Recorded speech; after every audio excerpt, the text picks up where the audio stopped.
Happy New Year, BookTube. I hope your 2023 is off to an amazing start.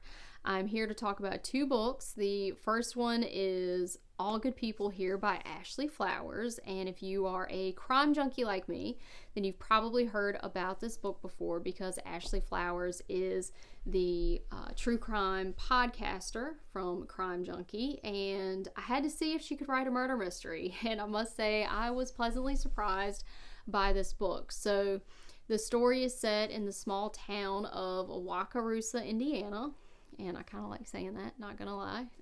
There are two timelines, 1994 and 2019. Our main character in 2019 is Margot. She is a young journalist who's returning home to take care of her uncle who is suffering from early onset dementia. And it just so happens that when she returns home, there's an abduction of a young girl in a neighboring town. Now, Margot, of course, starts writing this story, but she's trying to connect it to a previous case from her childhood. Her best friend, January, was murdered in 1994, and her bosses have seen her do this before, so they're not impressed. They think that her personal connection to January's case is really clouding her judgment, and she actually gets fired. So we see her relentlessly pursue this case and try to solve it and try to write about it, and part of it is trying to resurrect her career, but part of it is trying to get justice for her friend. I really enjoyed the small town dynamics in this book, and let me just say that the rumor mill in Wakarusa was up and running, guys, because everyone has their theory. So a lot of folks in town think Chrissy, January's mother, is the murderer because she was jealous of her daughter. Her daughter was a very talented dancer, and her mother would take her to recitals and competitions where she would put makeup on her and dress her in these costumes. So there are a lot of similarities to the JonBenet Ramsey case. And to kind of fuel those rumors, we have the fact that Chrissy years later does commit suicide. So some people point to that as an admission of guilt. Others in the community suspect January's twin brother, Jace, and he does struggle after January's death. He gets in trouble, he tortures animals, he lights fires, so he does display a lot of those characteristics and behaviors that can be indicative of mental illness and even homicidal behavior in some cases. And then of course there's always the speculation that it was some predator who saw January at one of her dance recitals. So there were quite a few red herrings in here, and I fell for some of them. I do feel like this was a well done mystery. I think with most mysteries, you can point to some things and say this was very predictable or that was a little too convenient. I don't know that I've ever read a perfect murder mystery, so if you have, please leave a comment and let me know what it was because I'd love to read it too. This one was great, but that ending. Let's talk about that ending. So if you haven't read this book and you think you might read it, you probably want to skip this section because we are going to talk spoilers. So I can't believe Ashley Flowers would leave us on that cliffhanger with such an unsatisfying, unresolved ending. When Margot discovers that Billy, January's father, is the murderer, he drags her down into the basement, and that's it. I was pretty upset by that ending, I'm not gonna lie. And I have read that there is no plan for any sort of sequel. And I don't know, I was pretty unconvinced of Billy as the murderer because his character never displayed any sort of violent tendencies or suspicious behavior throughout the book. Even though I'm sure he was upset and taken aback by Chrissy's revelation that he wasn't the biological father of the twins, it just didn't ring true to me that he would end up being the murderer, because even in the very beginning in the 1994 timeline, he struck me as an individual who wanted to stay in Wakarusa. He wanted to work on the family farm. He wanted to have a family. And even though it was based on a lie, he did end up with all of those things, and he seemed very content and satisfied with his life. So I couldn't imagine that he would turn like that, and particularly against a child that he has raised and loved for 6 years. And I know that when he initially opens the door to knock January down the steps, he's not intending to knock January down, he's intending to knock Chrissy down. So I know that wasn't his intent, but to think that when she looks up and says, "Daddy, you hurt me," he sees his only option as to finish the job and murder his daughter. I don't know, that just did not ring true to me. She's 6 years old. I don't think her initial reaction would be, "Daddy, you hurt me." It would be, "I'm hurt, Daddy, help me." I also don't think that he would immediately resort to murder.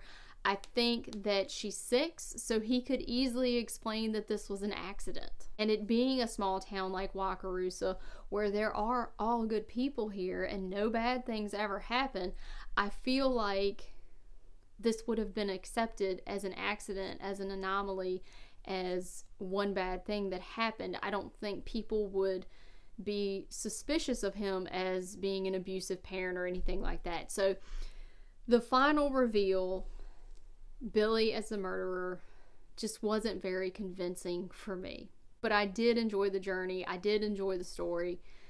The ending, though, gosh, yeah. The next book is Cant Hurt Me, Master Your Mind and Defy the Odds by David Goggins. And for those of you that are unfamiliar, David Goggins is the only man in history to complete elite training as a Navy SEAL, Army Ranger, Air Force Tactical Air Controller, and he has also set a ton of records in endurance sports.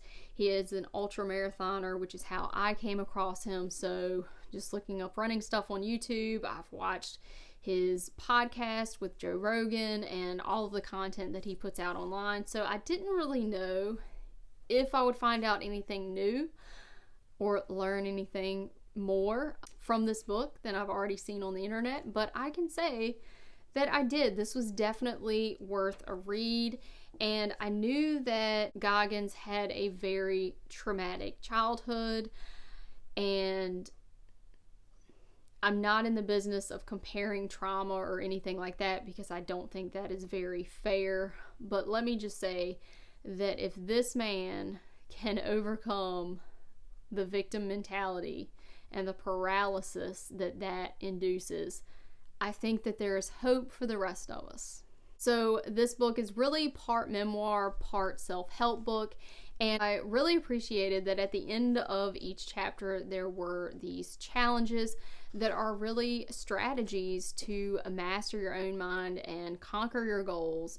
And I think that is very in keeping with who David Goggins is. I think David Goggins has trained himself to be a man of action and to use that action to really create this mentality that he has. And I am not David Goggins. I have not endured what he has endured, but I can tell you that any hard thing that I've ever done that was hard for me, most of it was a mental game. So I could definitely relate to David Goggins, and some of the most important conversations that you will ever have throughout your life are the conversations that you have with yourself. And I think he really does an excellent job of delving into that and really what that looks like and how you can use that to your advantage. Now, one thing he talks about in the book, which I have often quoted, and if you ask some of my kids at school, they could probably tell you about it, is the 40% rule. At the point where you feel like you want to give up, you want to stop, you want to give in, you have really only gone about 40% of what you are truly capable of. And I have seen this play out for sure in endurance running with myself. I think a lot of people get wrapped up in a lot of the physical feats and things that David Goggins has accomplished, but a lot of this book really talks about his failures and the fact that he has persevered. You know, I feel like society today, we want everything to come very easily, with a lot of our technology, we're kind of used to instant gratification. And if we don't get that instant gratification, then we're on to the next thing.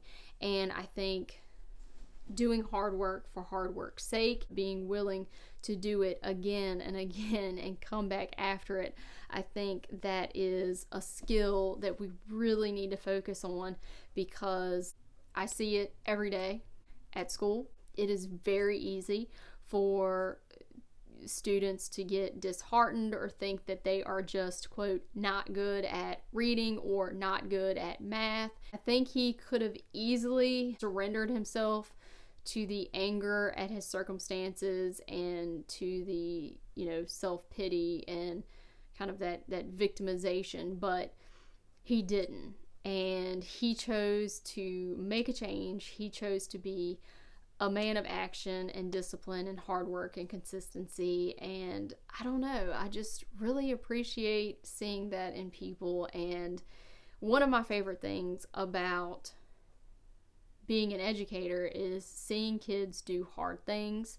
And I think oftentimes we lower our standards for them, and that is not what our kids need. Our kids need high standards. They need to know that we believe that they can do hard things. And I do think kids can do hard things. So, not saying they need to go do, 4,000 pull-ups or anything like that, but don't give up, and don't let your kids give up. So that's what I've been reading lately. If you guys have any thoughts on these books or other books that you've been reading, please shoot me a comment. And I hope you're having a fantastic day. Thank you so much for watching. I'll see you in the next one.